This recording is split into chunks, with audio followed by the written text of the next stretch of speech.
Social मीडियावर ही घटना खूपच व्हायरल होत आहे।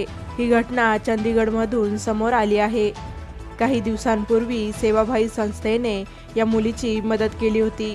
त्याचा व्हिडिओ व्हायरल झाला होता आणि हा व्हिडिओ चंदीगड पोलिसांच्या निदर्शनास आल्यामुळे ही संपूर्ण घटना समोर आली आहे। संपूर्ण घटना काय ते बघण्यापूर्वी आपण आपल्या चॅनलवर नवीन असाल तर सबस्क्राईब करा आणि सोबतच लाईक करा।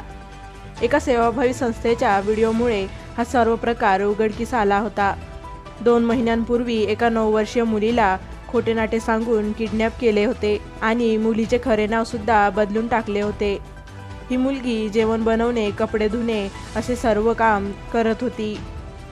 असे सर्व काम करत असल्याचे पोलीस तपासात समोर आले आहे। या व्यक्तीने तुझ्या आईचा मृत्यू झाला आहे असं सांगितल्यामुळे ही मुलगी पोलिसांना तसंच सांगत होती।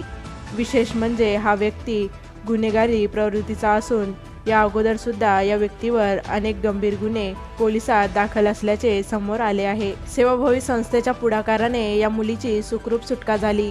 तेव्हा आपल्याला अशा काही संशयित घटना आढळल्यास पोलिसांना नक्की सूचना द्या आणि आपल्या लहान मुलांवर विशेष लक्ष ठेवा।